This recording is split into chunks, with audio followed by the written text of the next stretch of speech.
पुत्रों को कंस ने मार डाला और नंद बाबा खुशी हैं क्योंकि उनके घर पुत्र जन्मा है।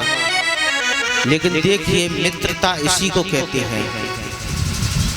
भले ही नंद बाबा के घर में खुशी है लेकिन बात दुख की करती है, क्योंकि उनको पता है सामने वाला जो मेरा मित्र है वो दुखी है।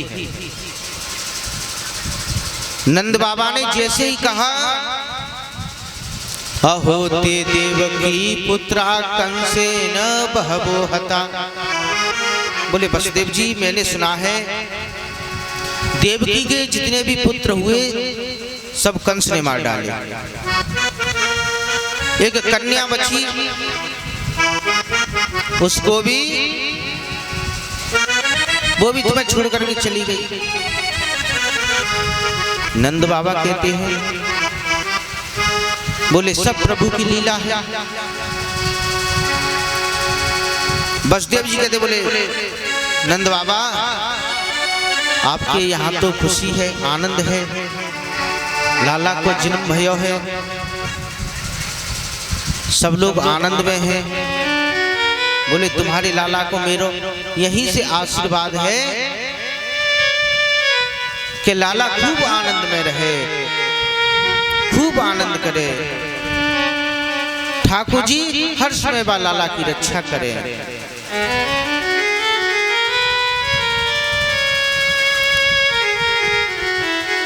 इधर जब कंस को पता चला कि जो आकाशवाणी हुई थी उसने कहा था कि तुझे मारने वाला ब्रज में पैदा हो चुका, तो कंस ने एक आपातकालीन सभा बुलाई और उसमें ये फैसला हुआ बोले ब्रज 84 कोस में जितने भी गांव हैं उन गांवों में 1 महीने के अंदर जितने भी बालकों ने जन्म लिया है उन सबको मार डाला। कंस को ध्यान आया, बोले नंद बाबा के यहाँ भी बालक भयो है और मुझे अभी कर देके गए हैं, लेकिन नंद बाबा के घर कौन जाए? तो जो कंस की बहन है पूतना वो आ गई, बोले भैया मैं जाऊं। कंस कहता है बोले तो को घर में कौन घुसने देगा? बोले क्यों? बोले तेरा ये जो भेष है ना या भेष देख के मुंह को डर लगे, ये जो तेरे इतने बड़े बड़े दांत हैं? पूतना कहती है बोले दांतों का तो इंतजाम कर लूंगी। बोले क्या? बोले भैया इतना लंबा सा घूंघट ओढ़ लूंगी। ध्यान दीजिए ये घूंघट की प्रथा हमारे सनातन धर्म में नहीं है।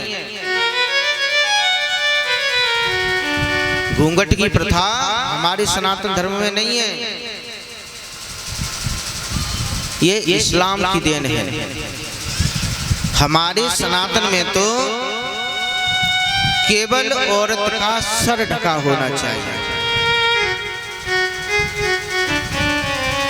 केवल सर ढका होना चाहिए। और ऐसे घूंघट से क्या हो रहा है? घूंघट तो लगा है 1.5 हाथ का और उसमें से सास ससुर को गालियां दे रही है। शर्म आंखों की होती है, घूंघट की नहीं। पूतना कहते बोले भैया जब मैं जाऊंगी तो घूंघट कर लूंगी। बोले ठीक है। आज पूतना ब्रज में आ रही है और यहाँ सभी आनंद में मगन हैं। और जैसे ही ब्रज में आई तो ये पूतना कुछ ज्यादा लंबी चौड़ी है क्योंकि राक्षसी है। इधर मैया यशोदा अतिथियों का सत्कार कर रही हैं। मैया यशोदा के लाला को सभी आशीर्वाद देने आ रहे हैं। अब कैसे मने तो कर ना सके,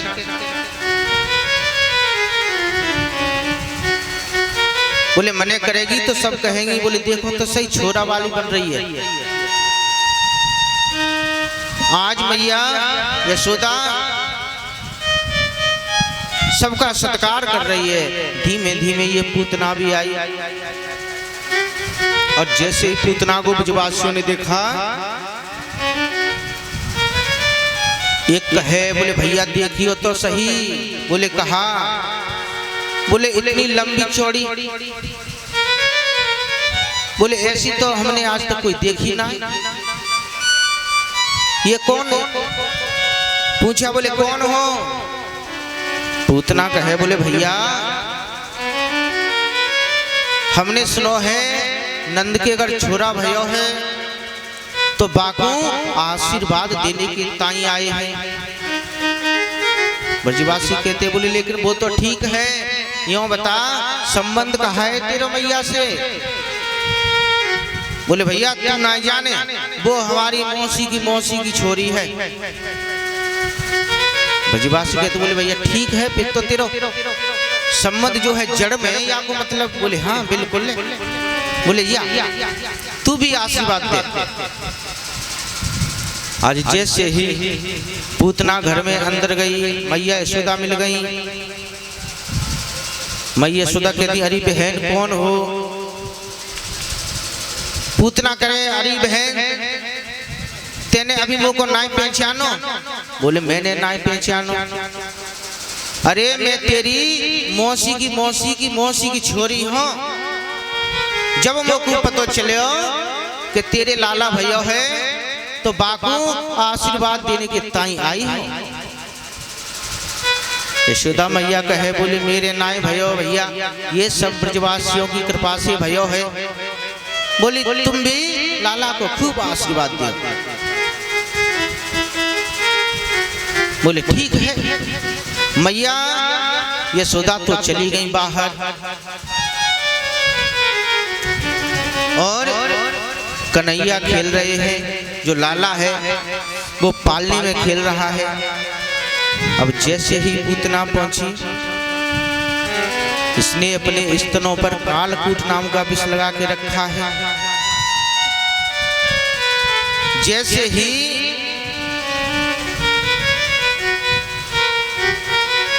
पूतना ने लाला को देखा, आहा मन में बड़ी खुश हो गई। कहती है बड़ा सुंदर लाला है।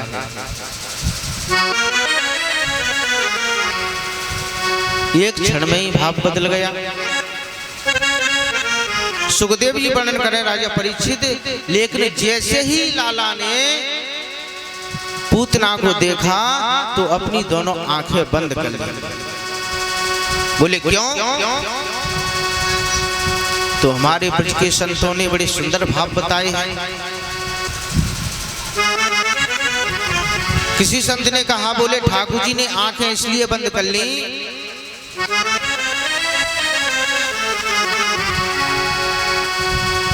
शायद ठाकुर जी ने ये सोचा होगा, बोले देखो तो सही, वैसे तो मेरे 24 अवतार हैं, लेकिन 24 अवतारों में 2 ही अवतार प्रधान हैं, राम का और कृष्ण का। जब राम का अवतार हुआ तब भी सबसे पहले मुझे एक स्त्री को मारना पड़ा था, और आज जब कृष्ण अवतार हुआ है तब भी सबसे पहले एक स्त्री को ही मानना पड़ेगा। तो इसलिए ठाकुर जी ने आंखें बंद कर ली। कोई कहता है